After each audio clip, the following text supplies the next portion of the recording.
A todos los asistentes, a los 65 asistentes en este momento conectados a este tercer webinar enmarcado bajo el Laboratorio de Innovación del Ministerio de Educación. Le damos la bienvenida a Germán Gallego, nuestro panelista. Les recomiendo que para mejorar su experiencia, habiliten el chat en la parte inferior, en el globito que aparece y el lado de las personas para que también lo deshabiliten y puedan tener una mejor experiencia de la presentación. A Germán le damos la bienvenida. Hola, Germán.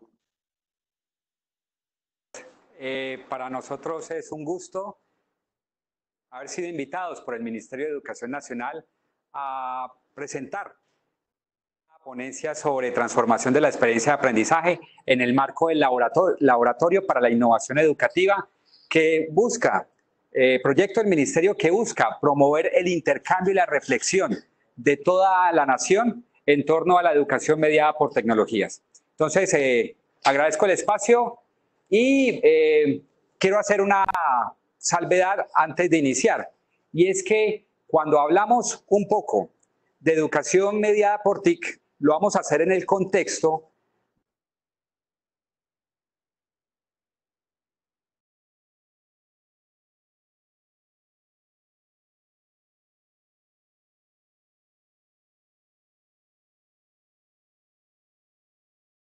a distancia virtual, porque en esta presentación vamos a hacer un énfasis en lo que consideramos la educación virtual con altos niveles de interacción.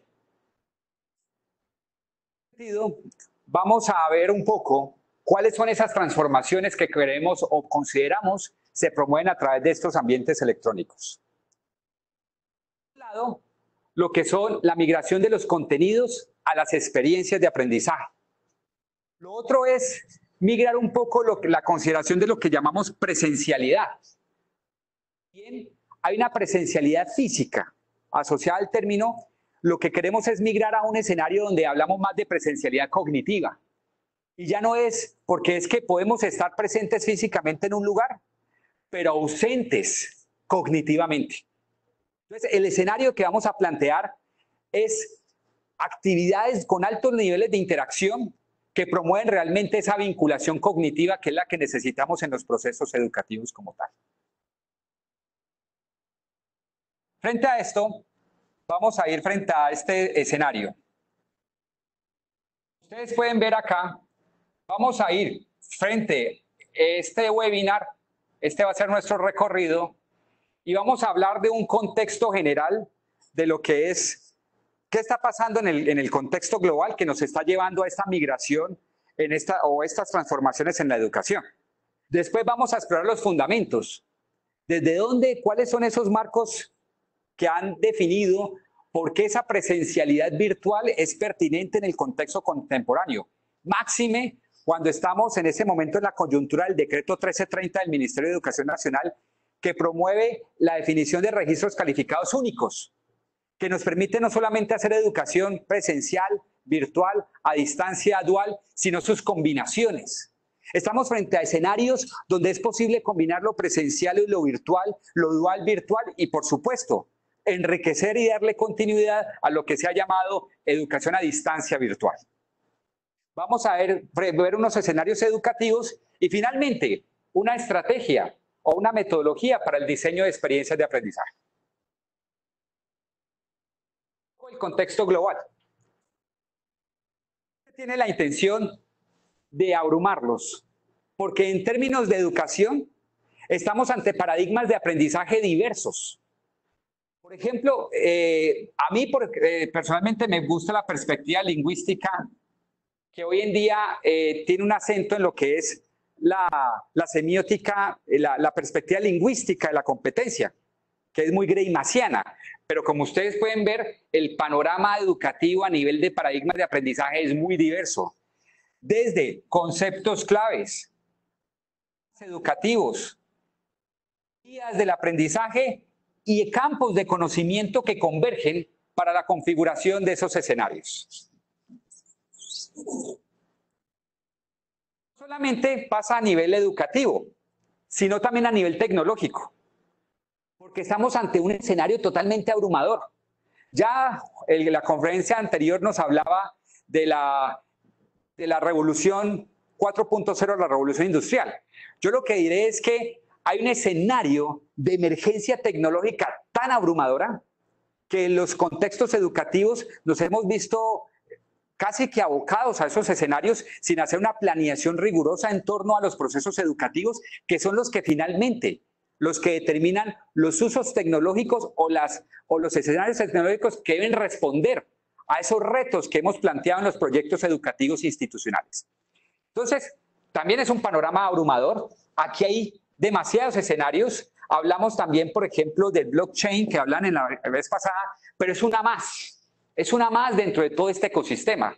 Lo importante para las instituciones de educación superior es definir hacia dónde quieren ir, cuál es su misión, cuál es esa visión que tienen de universidad y en función de ello determinar cuáles son los recursos o las plataformas tecnológicas que mejor responden a esos escenarios. Y por supuesto que en esta apertura del decreto TC30 tenemos una oportunidad gigante de aprovechar tecnologías, pero en favor de esos proyectos educativos institucionales. Aquí también tenemos otro panorama que parece abrumador y tiene que ver con todos esos escenarios de realidad aumentada, de realidad virtual, de internet, computación, pantalla, proyectores, pizarra. Estamos viendo aquí en la pantalla diferentes escenarios que son los que han configurado, que son las tecnologías que han configurado los ambientes de aprendizaje. Esto a manera ilustrativa.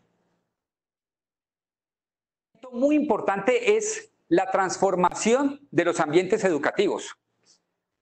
Estamos hablando de espacios ya no para recibir información, sino espacios para idear, diseñar, experimentar y co-crear formas simbólicas de naturaleza física y digital. Símbolos deben socializarse, intercambiarse, transformarse y co-crearse en contextos locales para ahí sí volverse en conocimientos. Entonces es una migración y todo esto apoyado, facilitado y potenciado a través de mediaciones tecnológicas. Estamos hablando de la transformación del aula ya no como el ambiente donde usted llega a recibir información, sino el aula de aprendizaje para la creación. Pero esa creación no solamente se hace de manera solitaria, sino de manera global, con las personas distribuidas en diferentes partes del mundo. Y ese es el gran potencial de la transformación de los ambientes de aprendizaje. Voy a darles aquí un pequeño fragmento de lo que ha sido la educación aplicando realidad aumentada. La realidad aumentada no entendida como el artefacto técnico, sino como escenarios educativos donde convergen estímulos de naturaleza física con estímulos de naturaleza digital. El gran sueño de Negroponte. Y es la convergencia de los átomos y bits dentro de la experiencia humana.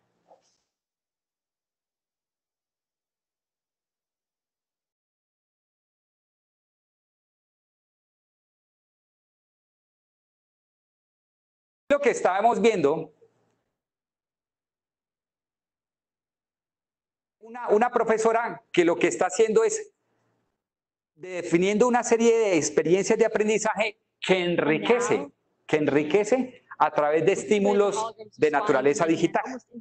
Como ustedes pueden ver, estos estímulos pueden ser tocados, transformados, rotados, haciendo que la experiencia física humana called Spatial. I just put it right there. I've got another app here called Vuforia View. Now, it's a little big, so let me just use 2 hands here to make it smaller, and then rotate it so you can see. Let me put it down here in your Spatial, maybe make it smaller. Yeah, that's nice. All right, now let's switch gears and talk about a different kind of application. I've got a browser over there, but it's kind of far away, and I don't really want to walk over there, so let me just call it over with my voice. Follow me. This is a browser that's running Microsoft Teams, which is a tool that we use back home to collaborate. Let me see what the Teams. Ustedes pueden ver en este escenario que se propone, estamos viendo que en los ambientes educativos comienzan a converger estímulos de naturaleza física y digital. Los estímulos digitales aparecen cuando el profesor así lo demanda. Cuando nosotros, por ejemplo, el videoproyector no puede ser el punto central de la clase.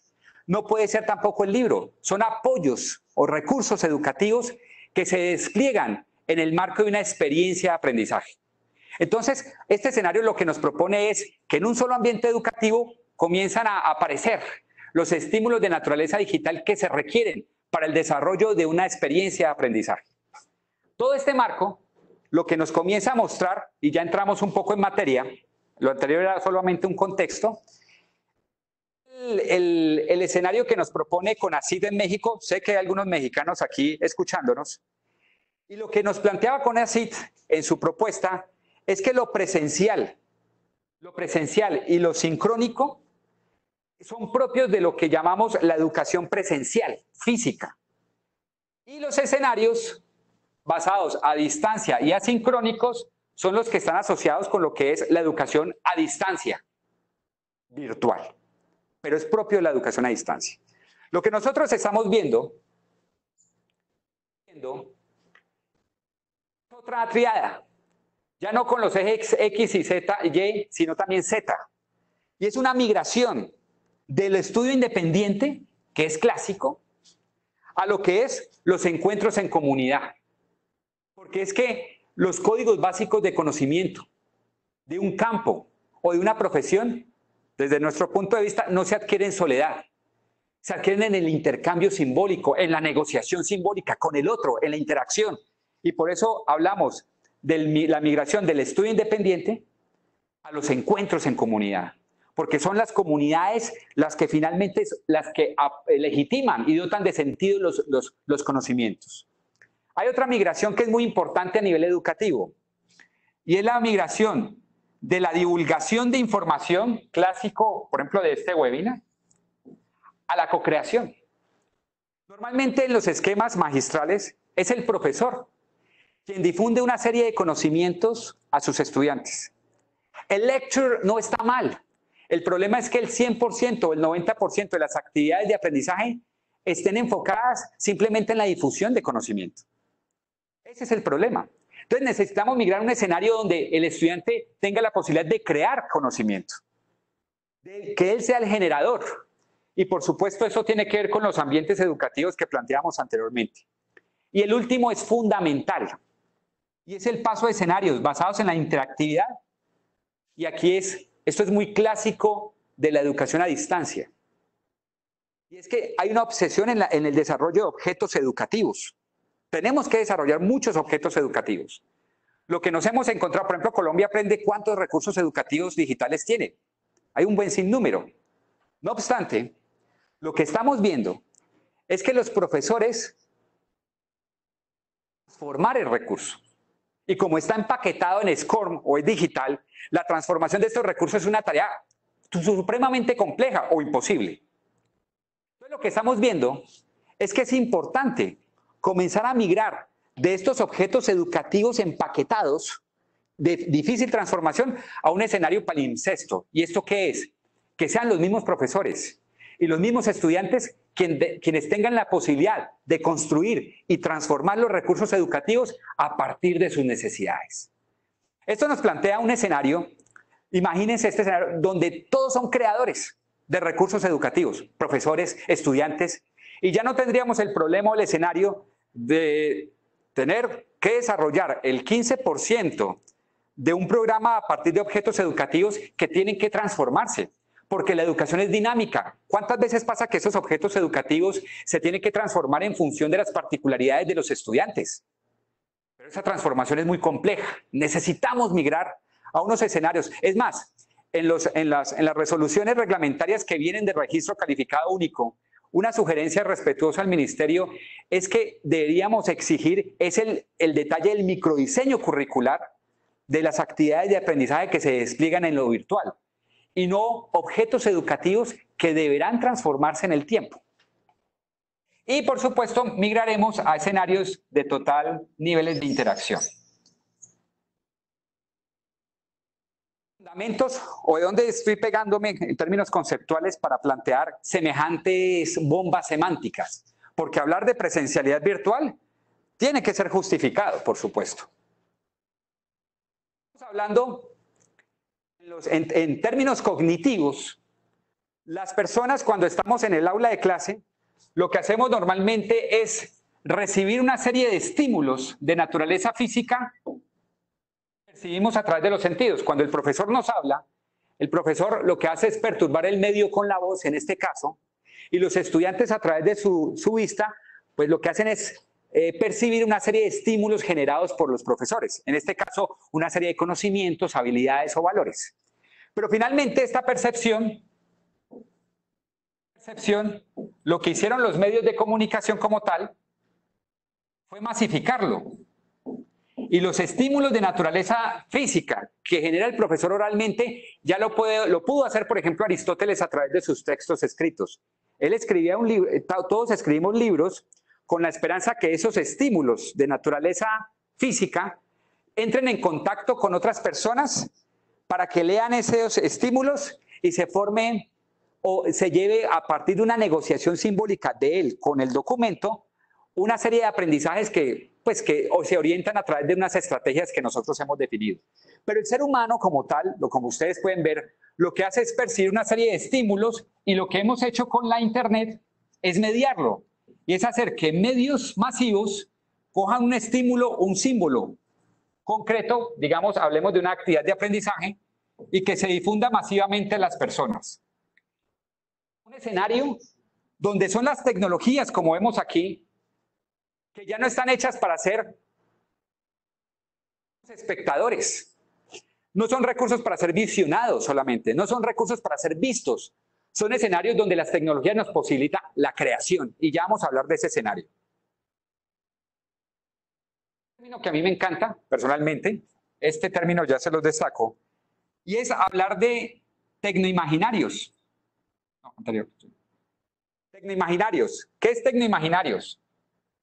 Es la conversión de la técnica en una nueva forma de mitología, revistiendo a todos los aparatos de una fecundidad para explorar un nuevo género de ensoñación. Una realidad mediatizada, percibida a través de ellos. Queda configurada una nueva experiencia de la realidad que acaba solidificándose como aquella manera a través de la cual los seres humanos establecemos nuestra interacción con el mundo. Yo sé que es un término complejo, pero es bellísimo, es poético, porque lo que hacen los tecnoimaginarios es posibilitar que las tecnologías ya no sean concebidas como instrumentos, sino como escenarios sociales para ser vividos y experimentados sensorialmente. Eso es tecnoimaginarios. Estos tecnoimaginarios tienen diferentes formas de concepción. El primero, y así ha ocurrido con la educación tradicional, miren que estamos ante escenarios donde el profesor, a través de videoproyector, que es este, divulga una serie de informaciones a nuestros estudiantes. Otro escenario es cuando los mismos estudiantes publican en el videoproyector, pero seguimos trabajando sobre un esquema totalmente difusionista. No obstante, con las redes sociales entramos a un escenario donde es posible converger en un solo espacio y ahí sí, entre todos, crear conocimiento. Y ahí la diferencia entre el uso de tecnologías como elementos de difusión de información a pensar en las tecnologías como espacios de construcción colectiva. Y este es el tecnoimaginario, o es lo que vimos en realidad aumentada. Y es la posibilidad que los mismos estudiantes, dentro de un ambiente educativo, Ya no por fuera, como las redes sociales, sino dentro. En un solo ambiente educativo puedan llegar a construir y generar conocimientos, no solamente con los que están habitando este sitio, sino con aquellos que están por fuera, en otros sitios remotos, en la geografía colombiana, por ejemplo.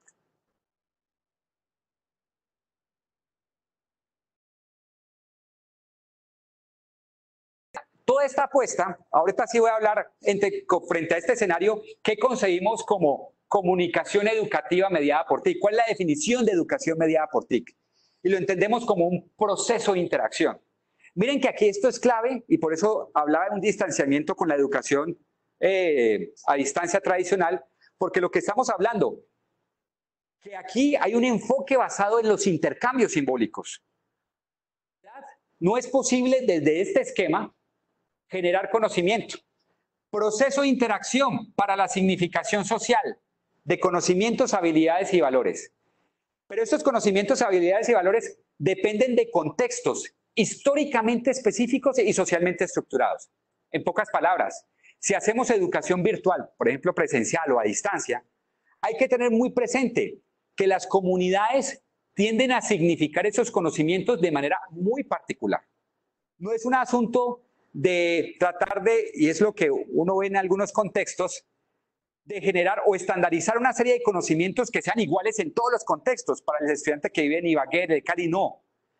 Hay un reconocimiento de las particularidades de los estudiantes y los modos en que ellos significan esos conocimientos, habilidades y valores. Hay que tenerlo muy en cuenta en los modelos a distancia, virtual, presencial, etc. Por supuesto, la labor del docente en ese escenario es coadyuvar. Cuando hablo de coadyuvar, no es ayudar, es coadyuvar, es que es parte de todo el grupo que hace esa significación social. Se hace a través del diseño de experiencias de aprendizaje. Experiencias de aprendizaje se ve reflejada a través de actividades que están orientadas no solamente a los conocimientos, sino son actividades que están vinculadas al querer. Lo primero que debe hacer un profesor es vincular a su estudiante, hacerlo querer. Y eso pasa por diferentes estrategias, como para nombrar algunas, el storytelling, el reconocimiento de sus matrices culturales, las necesidades de formación que tienen y en función de ello construirles narrativas que son protagonizadas por ellos, donde el profesor es el narrador de esa historia. Ese querer es muy importante, pero también tenemos, por supuesto, el saber, el deber y el desarrollo de habilidades en el marco de una experiencia de aprendizaje. Entonces miren que aquí es muy importante bajo este esquema que la educación no está basada simplemente en la divulgación o el aprendizaje de conocimientos, sino que tiene muchas dimensiones. Actitudinales, deseables, de habilidades y por supuesto conocimientos. Y esto se despliega a través de actividades de aprendizaje. Actividades, este es el énfasis, actividades que para su despliegue requieren una serie de recursos, ahí sí, el libro, el PDF, el input, lo que sea, una serie de recursos para su desarrollo.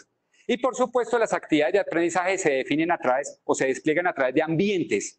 Es decir, no solamente un LMS o un foro es el único ambiente para desarrollar una actividad de aprendizaje.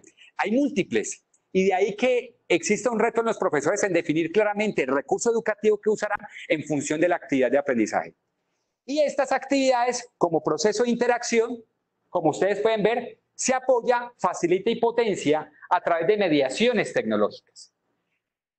Desde este aspecto, los medios educativos o la tecnología aquí está hecha para apoyar, facilitar y potenciar las formas de interacción que subyacen en las actividades o las experiencias de enseñanza y aprendizaje. Las tecnologías la que determinan la educación o la que determinan el aprendizaje. Lo que usaremos las tecnologías es para apoyar, potenciar y facilitar esas experiencias como tal. Cuando hablamos de mediación pedagógica, hay que entenderlas desde dos aristas. Como dispositivo. Entonces, miren, aquí hay una migración de las tecnologías. Ya no entendidas como instrumentos o técnicas, sino como entendidas como dispositivos de creación simbólica y como espacios de interacción. Cuando hablamos de creación simbólica, es la conversión de datos en información. Y la información que hoy en día es rizomática, es multilingüe, es compleja. Pero esa información como tal sola no pasa nada. Necesitamos que esa información se construya, se transfiera, se aplique, se transforme para ahí sí volverse en conocimiento. De modelos tradicionales, la obsesión es generar recursos educativos para ser difundidos. Pero si esos recursos educativos no son negociados, no son discutidos, transformados y co-creados, no es posible hablar de conocimiento en el sentido literal de la palabra. Entonces, para generar eso, necesitamos que también las tecnologías pasen a ser espacios de interacción. Lo que les decía, ya no las tecnologías técnicas, sino las tecnologías como escenarios sociales. Escenarios para ser vividos y experimentados sensorialmente, que es lo que plantea un poco la teoría del tecnoimaginario. Vamos a ver un video que ilustra ya de manera práctica a qué nos referimos entonces bajo este esquema de lo que es la presencialidad virtual.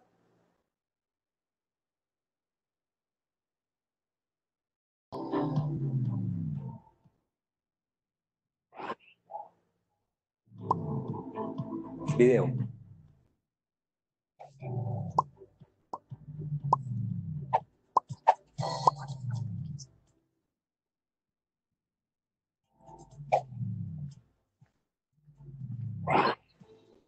La modalidad de distancia nació precisamente porque no podíamos estar aquí en la presencialidad.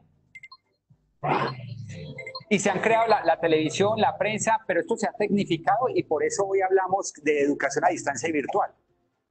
No obstante, esas tecnologías que usamos en lo presencial virtual migra hacia escenarios presenciales. Y de ahí, como aquellos momentos que se hacen de manera presencial y otros momentos de manera virtual. Pero nosotros queremos ir más allá. Cuando hablamos de presencialidad virtual, estamos hablando de un e-learning donde convergen los dos, donde en un solo ambiente educativo, y para allá voy, pueden participar estudiantes o de manera presencial o de manera virtual. Reconociendo que aquí hay un escenario como el gusto, el tacto, que no nos posibilita todavía tener ese tipo de experiencia.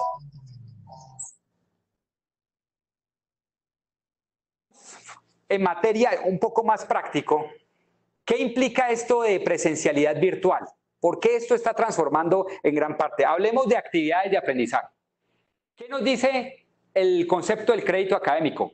Que por cada crédito académico, el estudiante estudia 48 horas. Y esas 48 horas de trabajo del estudiante por crédito académico a nivel presencial, lo que se ha definido, que hay unos encuentros con el profesor.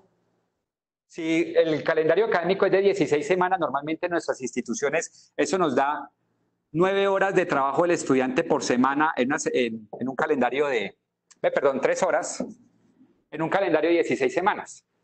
¿Qué quiere decir esto? Que por cada semana el estudiante debería trabajar 9 horas. Lo que han hecho las universidades es definir 3 horas, estamos hablando ya de un escenario, ya no de un crédito, perdón.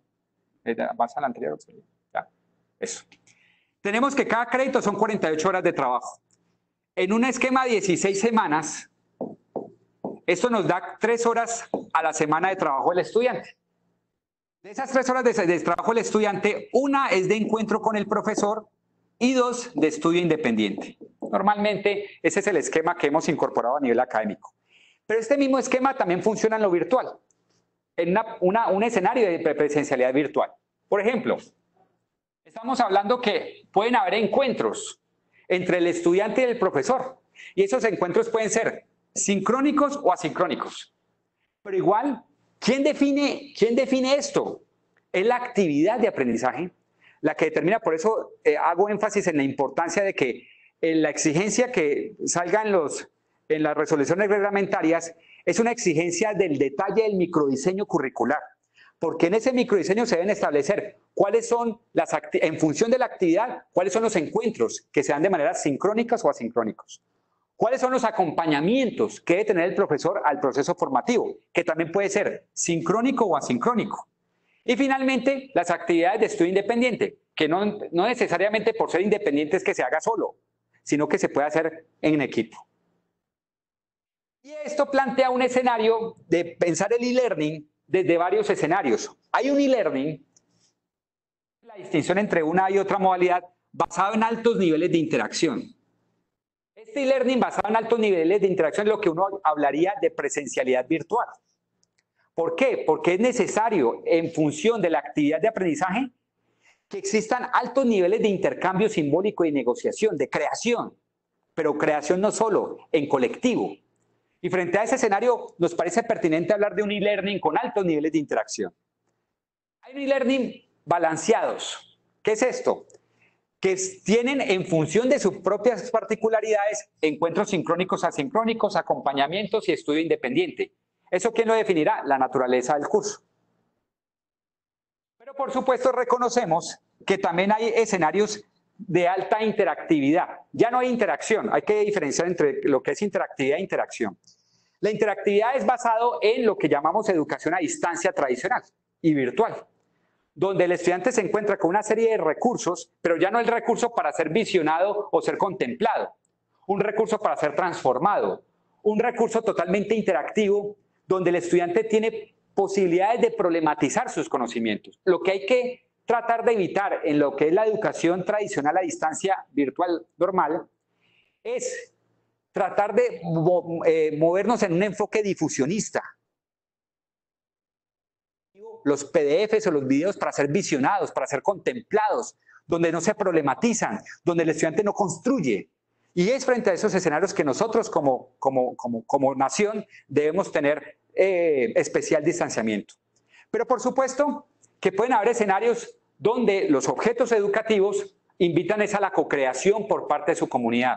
Lo que no nos gusta es la soledad en los procesos de formación, pero reconocemos que cuando una persona tiene los códigos básicos de conocimiento, puede en el lifelong learning, ahí sí puede tener experiencias cortas de aprendizaje totalmente autogestionadas. Y ahí por eso lo consideramos una línea. Y por supuesto los escenarios totalmente abiertos y masivos. Hablando de los MOOC como espacios difusionistas.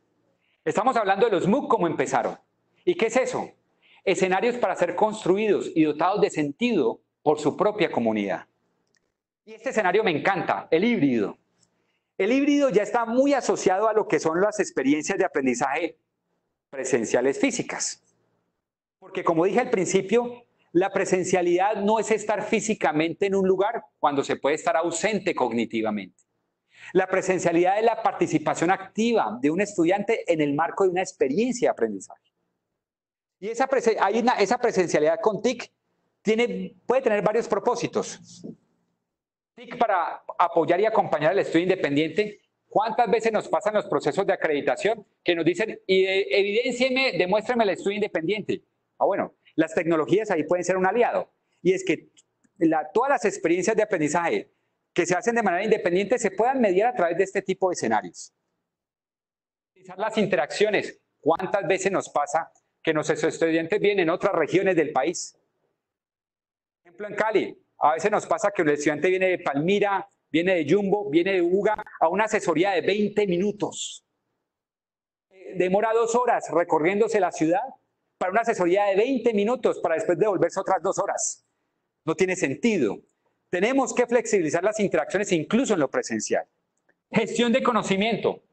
¿Cuántas veces nos pasa que el profesor está generando una serie de discusiones en torno a una presentación y el estudiante lo que hace es tomar la foto desde su puesto? Una presentación, la presentación es un apoyo audiovisual a un discurso, no es el discurso. Infortunadamente vemos en muchos escenarios el profesor karaoke, que termina leyendo lo que dice la diapositiva o su apoyo audiovisual. Tenemos que evitar, imaginemos un escenario donde el estudiante el profesor ya no viene con la presentación hecha, sino que es una presentación que se construye en el aula. Es una co-creación que lo que pasa en el ambiente educativo. Y ya no es el recurso educativo con el que uno viene hecho. Y cuando hablamos de gestión de conocimiento, es que todas las interacciones son grabadas. Son grabadas de tal manera que un estudiante que no entendió un ejercicio puede volver al recurso educativo sin ningún problema. Pero estamos hablando de la tecnología como un elemento, un dispositivo que nos permite hacer gestión de conocimiento. El sueño guajiro, que es este, que se va a borrar, lo dejémoslo ahí, construcción de itinerarios posibles de formación a partir de las particularidades de cada uno de nuestros estudiantes. Estamos hablando de aprendizaje adaptativo, y es que en función de su heterogeneidad podemos construir experiencias de aprendizaje pensadas para cada uno de ellos. Blended Learning como elemento tradicional, pero el que a mí personalmente me apasiona y me parece que tiene mucho futuro es esta dimensión. Y lo quiero destacar, porque estamos hablando de escenarios. Atrás. De escenarios donde en un solo ambiente educativo, estudiantes de manera presencial o de manera virtual. Imagínense en un solo ambiente educativo, presencial, físico, existente, donde los estudiantes de diferentes partes del mundo puedan estar construyendo conocimiento independiente de la distancia geográfica. Y ya lo estamos haciendo. Hay un proyecto que se llama, de la red Mutis, que se llama Comunidades Globales de Aprendizaje. ¿Y qué posibilita este escenario? Que estudiantes de Perú, de San Ignacio de Loyola en Perú, estudiantes de República Dominicana, estudiantes de 5 universidades en Colombia, converjan en un solo ambiente educativo físico para construir conocimiento entre todos a pesar de la distancia. El primer módulo se dio aquí en la Universidad Autónoma de Occidente. Eso hizo que los estudiantes de la UAU fueran presenciales, pero los estudiantes de Perú y Estados Unidos virtuales. Pero el segundo módulo se dio en España, que convirtió a todos los estudiantes en virtuales, y el tercer módulo en Perú, que convirtió a los estudiantes en Perú en presenciales y los demás en virtuales. Aquí no estamos hablando de dicotomías entre lo presencial y lo virtual. Estamos hablando de un escenario, una educación de calidad, donde, independiente de su apuesta, se apoye, se facilite y se potencie a través de mediaciones tecnológicas.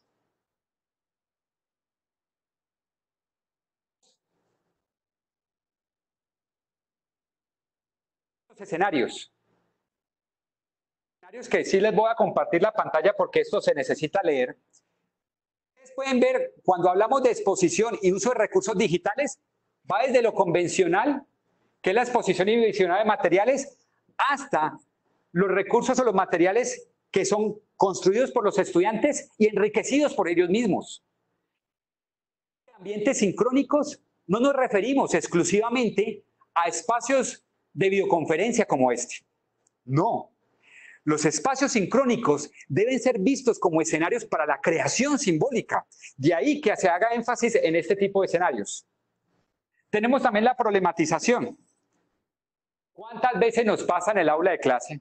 ¿Cuántas veces nos pasa que uno le pregunta a un estudiante, Sandra, ¿usted qué entendió? Y ella nos da un concepto.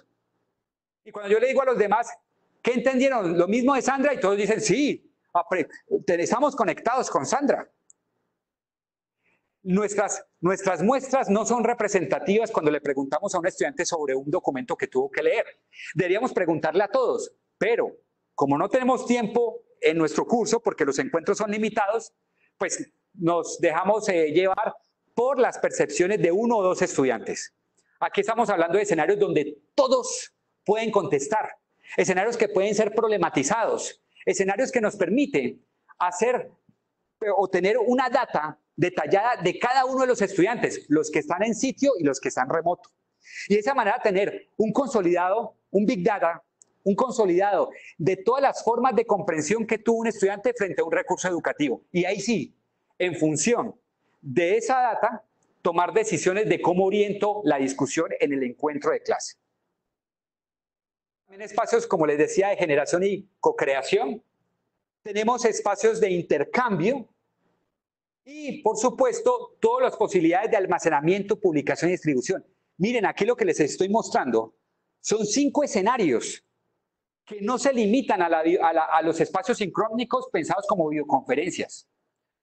5 escenarios de actividades sincrónicas que van mucho más allá de la difusión o de un profesor conectado en otra parte del mundo. Por supuesto, todo lo que son los escenarios sincrónicos, que estos sí los conocen perfectamente porque esto ha sido un poco la apuesta a nivel tradicional en lo que ha sido la educación a distancia virtual. En la práctica, ahora sí, les voy a mostrar un pequeño video que muestra en la práctica una apuesta de presencialidad virtual en el contexto educativo.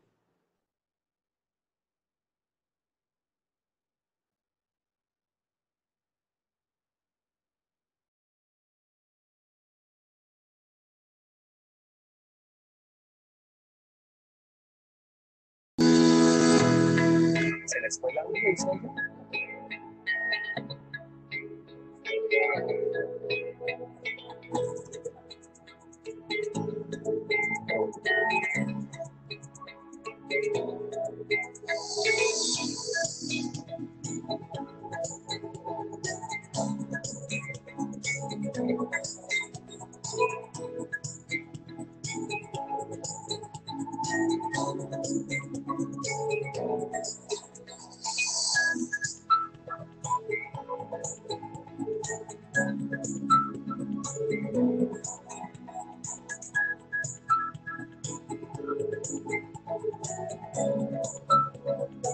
Creación colectiva.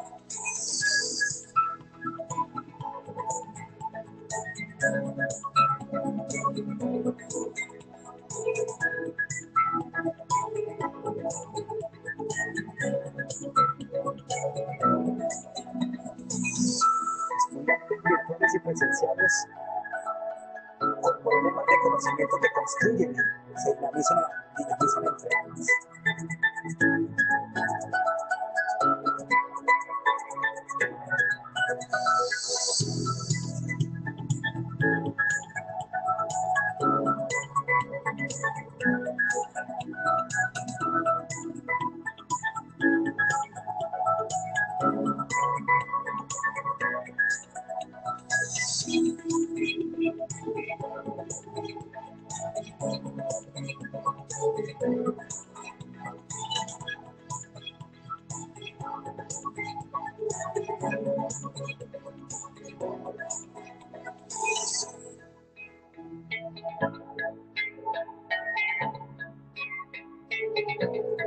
Todos reunidos problematizando el conocimiento, sincrónicamente.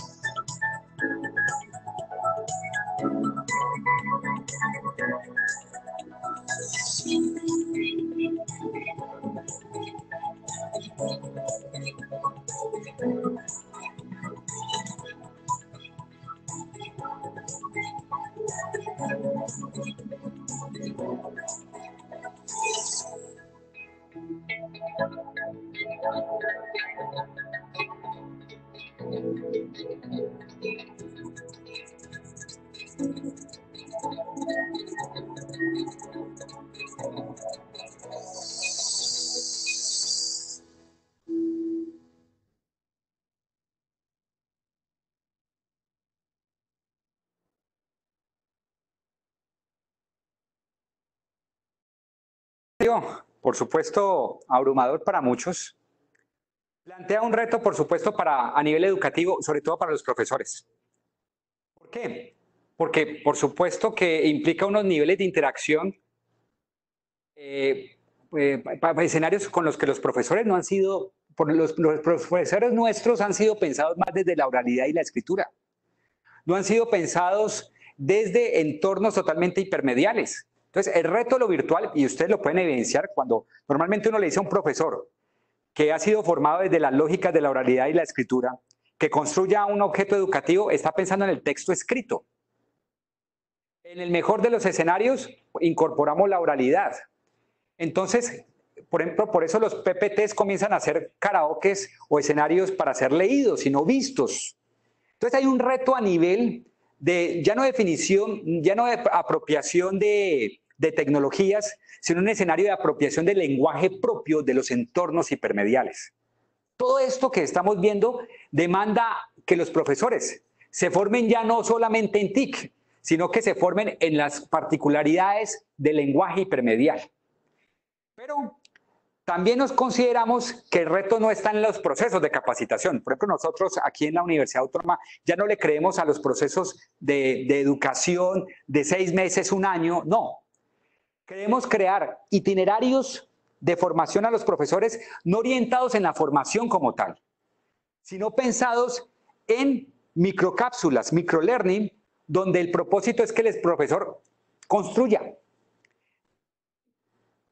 Son talleres, son microcápsulas de 2 horas, donde el profesor ya no llega a capacitarse, donde no, el profesor llega a hacer. ¿Y llega a ser qué? Un recurso en función de las necesidades del curso o de las necesidades de la actividad de aprendizaje. Entonces hablamos, y en la medida en que el profesor construye ese proyecto, se va a ver motivado al final, al ver su realización, él va a decir, yo quiero continuar en esta trayectoria. Porque ya no estamos hablando de procesos de formación, estamos hablando de procesos de apropiación cultural de las TIC. ¿Y cómo la hemos identificado? Todos seguramente ustedes, muchos académicos, reconocen el TEPAC. Y el TEPAC es una caracterización de la disciplina del profesor, el uso de tecnologías y, por supuesto, lo que es toda la apuesta didáctica. Y lo que queremos hacer es un mapeo. Lo que habría que hacer es caracterizar las prácticas propias de los profesores.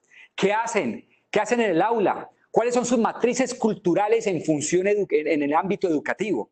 Y en función de esas mismas prácticas, comenzar a construir categorías e itinerarios. Hablamos de cursos o talleres, como lo pueden ver ahí, enfocados en las realizaciones. Lo importante del proceso formativo, no es la formación como tal, no es la capacitación, perdón, no es la capacitación como tal, sino son las realizaciones derivadas de los procesos de formación. Y esas realizaciones tienen que implementarse en los contextos de actuación del profesor. Y esos contextos de actuación finalmente deben generar una serie de impactos. Y por eso lo vemos aquí. Realizaciones que deben ser implementadas en los contextos de actuación de los profesores y que deben tener unos impactos que evaluamos desde 2 escenarios. Desde la experiencia de aprendizaje, que es la más importante, y desde las mediaciones tecnológicas. A veces queremos evaluar desde las tecnologías y eso desde mi punto de vista es un error. Porque lo que hay que medir es si la experiencia de aprendizaje, las mediaciones utilizadas fueron pertinentes o no para el despliegue de la actividad, que es un escenario diferente. Entonces es una invitación de hacer una evaluación de los impactos educativos, ya no desde las tecnologías, sino desde la experiencia de aprendizaje como tal. Eso es lo que es, desde mi punto de vista, clave. Ahora, veamos tecnología para el diseño de experiencias. Todo este escenario abrumador, lo que llamamos de presencialidad virtual, que se justifica a partir de todo ese marco referencial que vimos, que tiene un soporte teórico pensado en la comunicación como proceso de interacción.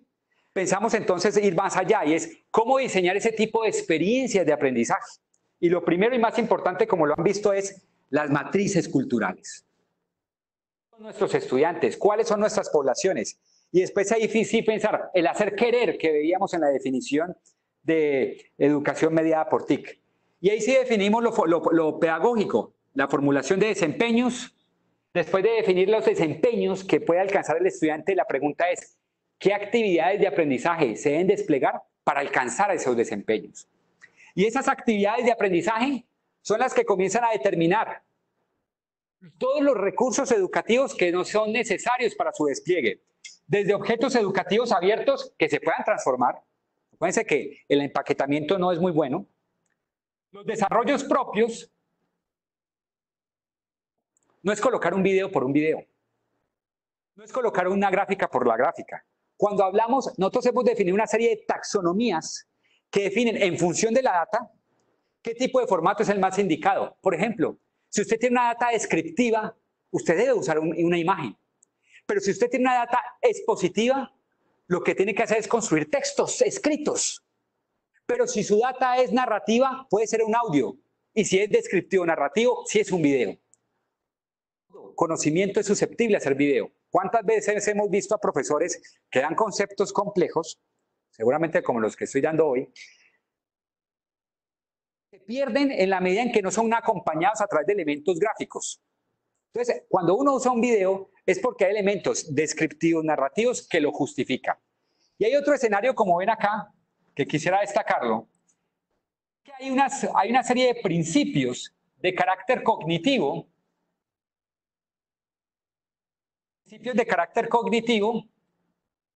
que ya se los muestro, que son estos. Cuando yo trabajo sobre un recurso educativo, no es solamente haber definido un video, sino el video debe combinar los objetos, los textos gráficos, los textos escritos, de tal manera, los debe combinar de tal manera que no exista un esfuerzo cognitivo adicional. Es decir, acá hay unos principios cognitivos que establecen incluso cómo manejar o cómo combinar, ya no combinar textos de diferente naturaleza, sino integrarlos. No es la justaposición de imagen y texto, es su integración. Por supuesto, la gran apuesta que es la comunicativa. Y es cómo hacer de toda experiencia comunicativa, de toda experiencia educativa, una historia, una narración cuyo narrador es el profesor. Pero ¿quién es el protagonista? Quien desarrolla y quien transita por toda la historia es el estudiante. ¿Cómo hacer de los escenarios educativos escenarios o historias que sean protagonizadas por los estudiantes y narradas por los profesores? A veces vemos en muchos contextos que el protagonista del curso es el profesor. Para ir ya a la sesión de preguntas, a todo lo visto vamos a hacer una síntesis de las transformaciones que hemos por lo menos descrito de manera un poco general en este webinar. El primero, ¿cuáles son esas transformaciones?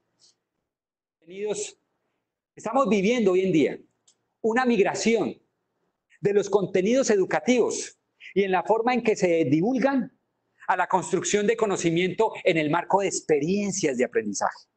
Y eso es un elemento fundamental. ¿Cómo migramos a esas experiencias? Es un poco el reto que nos queda a aquellas universidades que nos hemos aventurado frente a ese escenario. El segundo, de los objetos educativos empaquetados, de la educación a distancia virtual tradicional, a los objetos palimpsestos, donde sean nuestros estudiantes y profesores. Construyan de manera descentralizada los objetos educativos. Y no solamente construirlos, transformarlos. Porque ahí es donde está el potencial de los objetos educativos existentes, los abiertos. Y es darle la posibilidad al profesor y al estudiante que los transforme en virtud de sus propias necesidades. Ambiente educativo para recibir clase a los ambientes educativos de la co-creación local. Y son escenarios donde yo no solamente llego a un aula a recibir información del profesor, sino en aulas configuradas para que el estudiante construya junto con el profesor conocimientos, pero no solamente para aquellos que están físicamente en el lugar, sino para aquellos estudiantes que se encuentran remotamente. Imagínense el potencial de este escenario en todo lo que tiene que ver con la ampliación de la cobertura. Posibilitar que estudiantes que no viven en Cali, sino de la región, Amazonas, Putumayo, Buenaventura, Chocó, puedan, al igual que los estudiantes presenciales, participar en un solo ambiente educativo y construir conocimiento entre todos. Por supuesto, ahí el reto tiene que ver con la conectividad, asunto en el que ya viene trabajando muy fuertemente el MINTIC.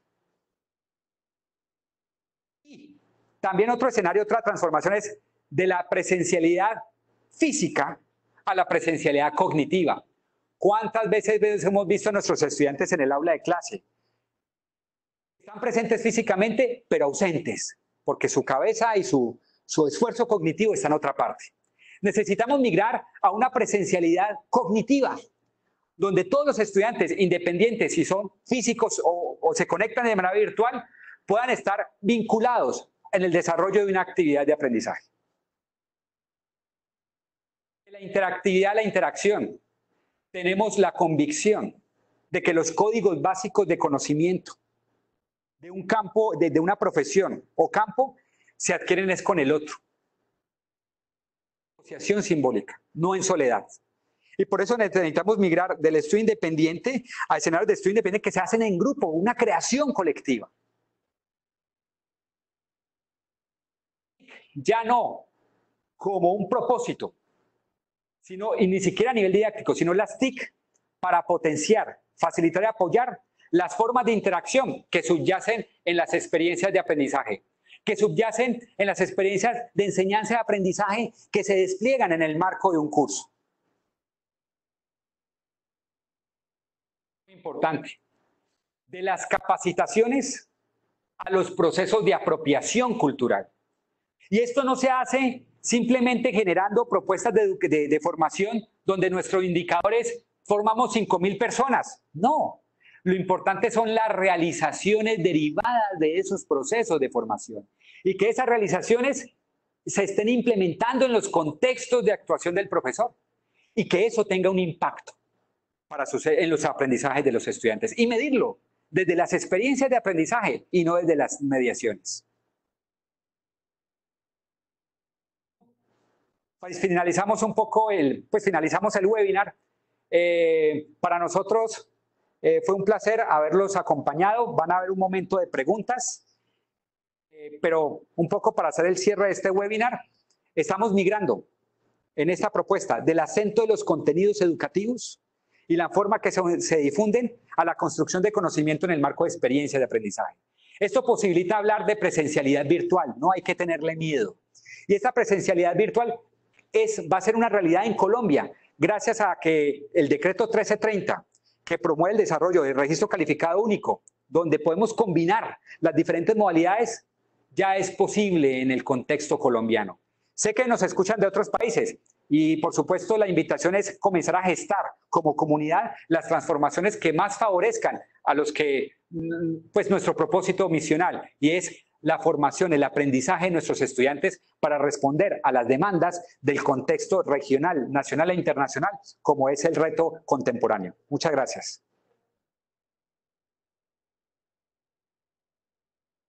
Una serie de preguntas, se pueden hacer las preguntas por el chat y las vamos a ir resolviendo.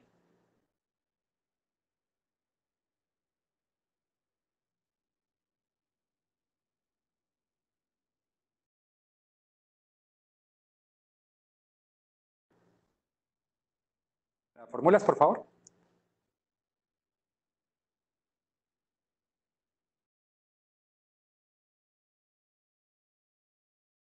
¿Escuchas?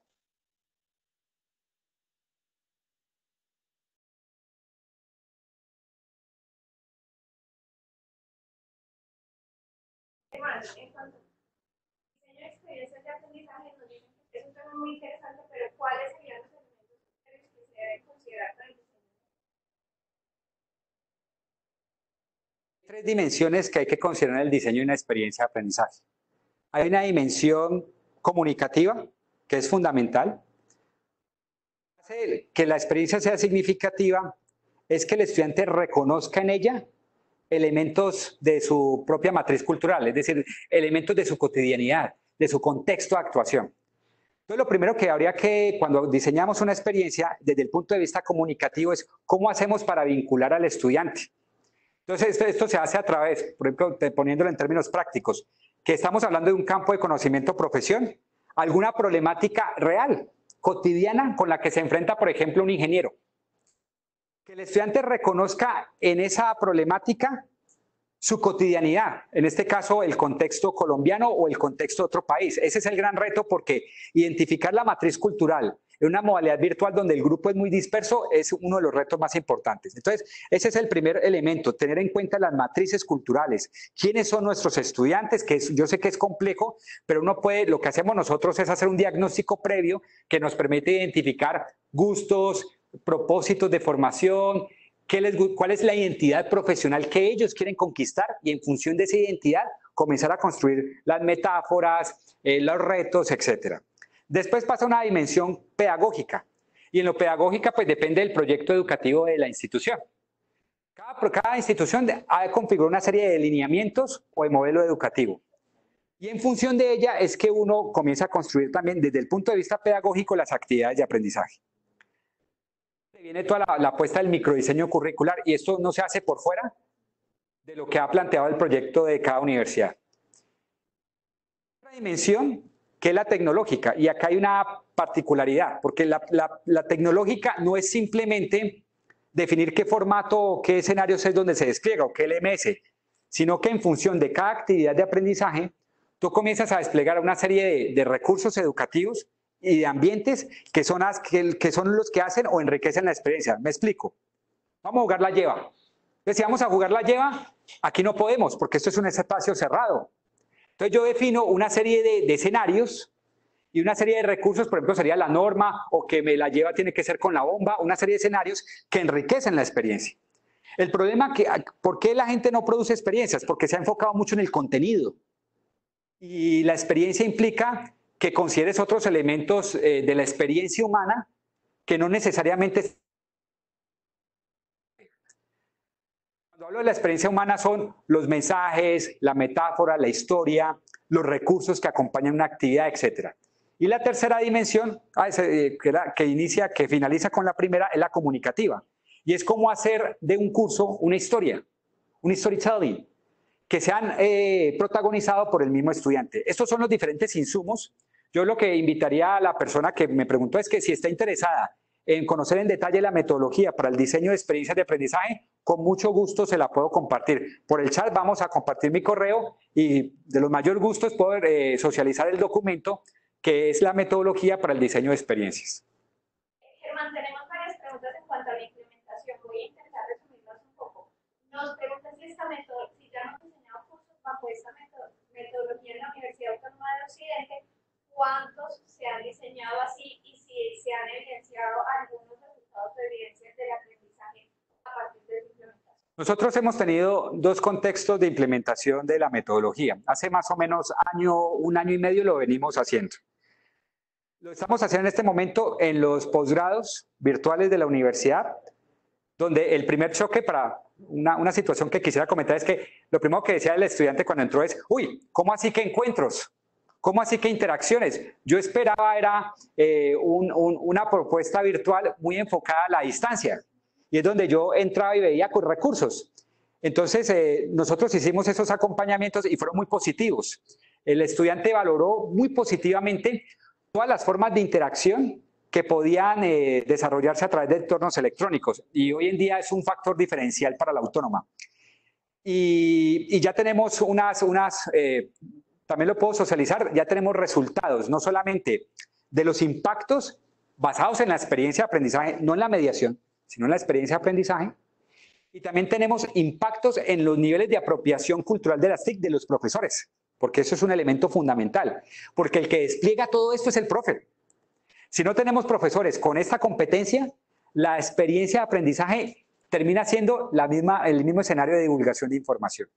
Y tenemos otro proyecto que sí nos parece a destacar, que es el de comunidades virtuales. Es una asignatura de la red Mutis, es una asignatura que llama Narrativas Digitales. Y como mencionaba, estudiantes de Perú, República Dominicana y 5 universidades de Colombia construyendo juntos un curso. Y no es que se dividan la clase, no es que el módulo 1 lo dicta un profesor, no, los profesores son itinerantes. Los profesores acompañan el diseño, las construcciones que están haciendo los estudiantes de diferentes partes de Latinoamérica. Y ese nos parece un caso a mostrar. Nos parece muy significativo porque esta es una verdadera apuesta por lo que llamamos la presencialidad virtual, que en pocas palabras, por la presencialidad, lo ponemos en el marco de las experiencias de aprendizaje. Nos piden aclarar un poco más la diferencia entre interactividad e interacción. Cuando hablamos de interactividad, es un intercambio simbólico que se da entre la interfaz, para no decirle máquina, entre una interfaz y el estudiante.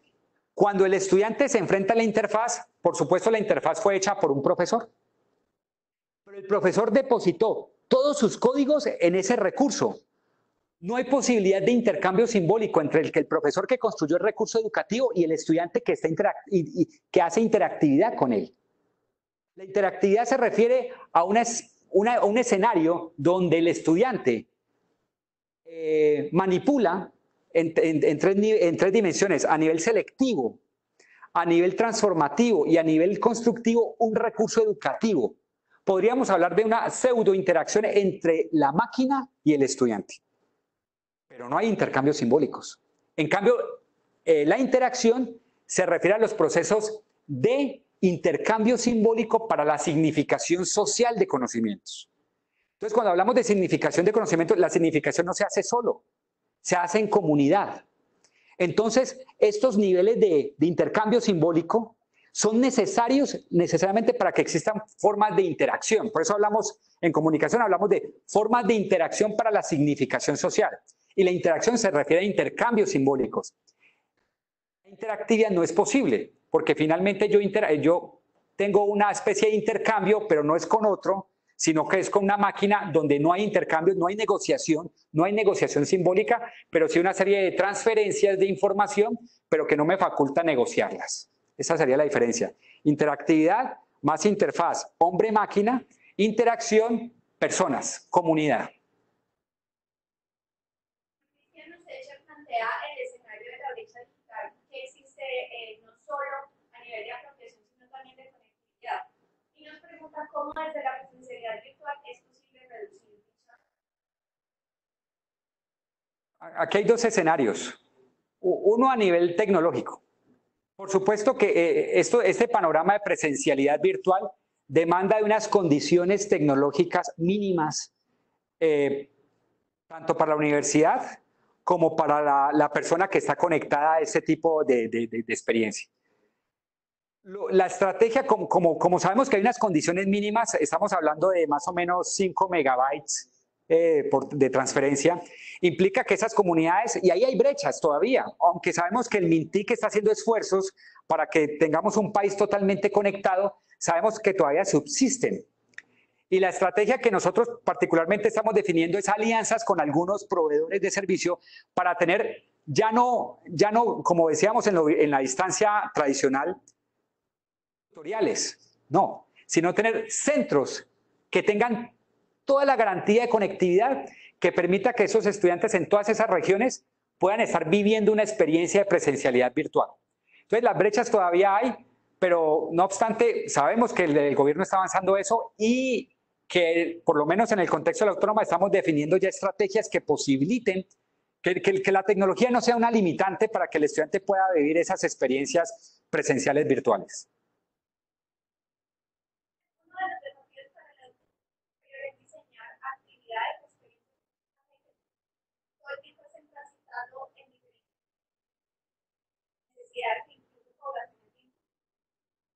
Desde la experiencia de la Universidad Autónoma, ¿qué ha funcionado para que los asuman este? Es importantísimo, Miguel.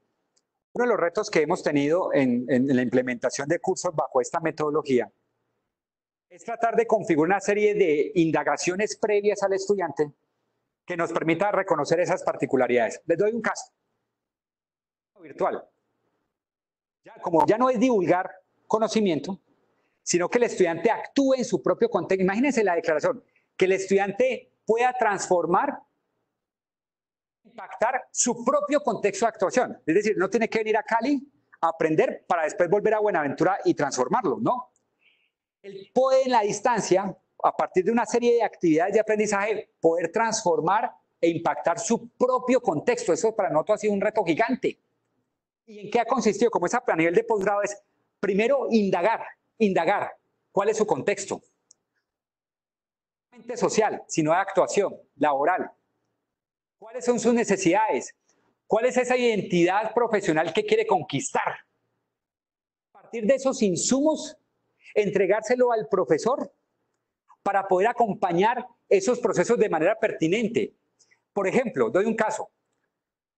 Es posible que exista una actividad que tiene definida un recurso educativo con una orilla de conocimiento, pero a partir de la particularidad del estudiante y de su propio contexto decimos no, él no debería recibir esta teoría de esta orilla de conocimiento, sino otra, porque esta otra orilla de conocimiento es más pertinente para su actuación en su contexto. Imagínense, y para nosotros ha sido un reto gigante, porque implica también tener profesores que manejan todo el estado del arte en el asunto.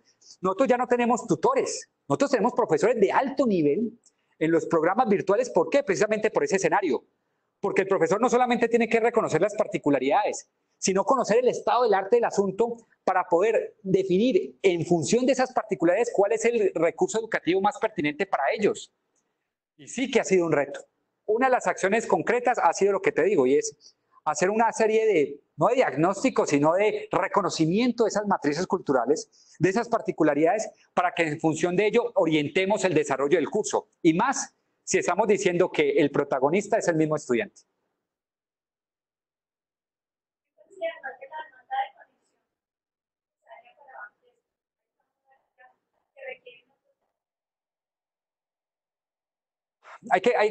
Es importante configurar un buen campus virtual. Un campus virtual no es un LMS. Entonces, en función de las particularidades del proyecto educativo que tenga cada universidad, por ejemplo, en nuestro caso, le apostamos a la presencialidad virtual. Definimos, como ustedes lo vieron, todas las actividades que se despliegan en la presencialidad virtual. Y una vez definimos todo eso, nos preguntamos, ¿qué tipo de tecnología es necesaria para desplegar toda esta apuesta a la cual estamos apostando? O sea, la tecnología que fue lo final, pero la tecnología es muy importante. Lo que comenzamos a caracterizar es una serie no solamente de hardware, sino de software, y una serie de despliegues también a nivel conceptual, porque nos ha implicado también competencias TIC del profesor. Es diferente un profesor que está con estudiantes a un profesor que está con estudiantes remotos. Imagínense el nivel de interacción entre el estudiante, por ejemplo, aquí presencial, que hay una niña aquí presencial, y ustedes que están remotos. Implica una serie de competencias. Entonces, lo que te quiero decir es que no solamente es un campus virtual, que no se limita a un LMS que acompañe esta estrategia. Nosotros, por ejemplo, en nuestra estrategia tenemos 4 grandes elementos del ecosistema digital. Un sistema audiovisual de aprendizaje, que es el que posibilita las interacciones sincrónicas. Tenemos un ambiente en nube, que es el que permite la co-creación sincrónica y asincrónica. Un escenario de aulas, ustedes pueden ver esta pantalla, esta es una pantalla interactiva que lo que hace que esta pantalla sea ubicua. Esta pantalla puede estar en cualquier parte del mundo, incluso un profesor remotamente puede manipular esta pantalla. Y el cuarto elemento sí es el LMS, es decir, todo el sistema que normalmente conocemos. Eso es lo que ha configurado la estrategia de la universidad en el contexto de la presencialidad virtual. Y eso acompáñalo por todo lo que tiene que ver con las capacitaciones en lenguaje hipermedia, desarrollo de competencias comunicativas en los profesores, competencias también en el manejo de información, cómo hacer curaduría, cómo triangular información y todo lo que es las competencias TIC. Entonces, ha sido un reto muy importante y como les decía, no son cursos de capacitación grandes, sino son pequeños talleres. Fomentamos en la universidad, le decimos bonito, pues de cariño le decimos TIC a la carta. Formación de competencias TIC a la carta, no una formación lineal, sino una formación rizomática, donde el menú es definido por las particularidades y las necesidades de cada profesor. Y eso es todo lo que ha implicado esto más allá de la brecha digital, como comentas. Y con esto finalizamos este webinar. Espero que lo hayan disfrutado, así como nosotros lo hicimos. Pues por supuesto es otra apuesta de cómo realizar webinars en el contexto no solamente nacional e internacional. Y quedan las puertas abiertas. De innovación educativa para la educación superior, también para nosotros, para que comencemos a dialogar y a reflexionar sobre todos estos asuntos que nos interesan mucho en el contexto colombiano. Máxime en el contexto del decreto 1330 que nos invita a replantear todas las propuestas formativas, no solamente a nivel de la justaposición de lo virtual, lo presencial, a distancia dual, sino sus combinaciones. Muchas gracias y hasta pronto. Germán, por tu intervención. Aprovechamos al próximo webinar el 5 de noviembre, 3 a 4 de la tarde.